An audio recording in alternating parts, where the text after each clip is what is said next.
আমি আমার গ্রুপের মিটিংয়ে এসেছি। দেখুন, কাঠবেড়ালিকে বাড়িতে পোষা হয়েছে, ওকে খাওয়াচ্ছে। ও ক্যামেরা দেখে ভয় পাচ্ছে, খাবার খাচ্ছে। দেখুন খাবারটা কি দিচ্ছেন আপনি? ধান খায়, আর কি খায়? দুধ।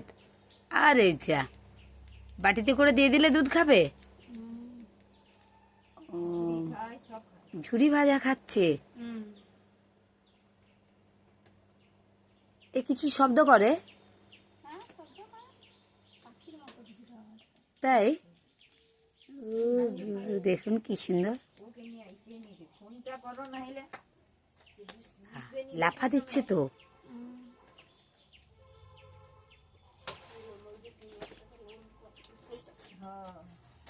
আচ্ছা।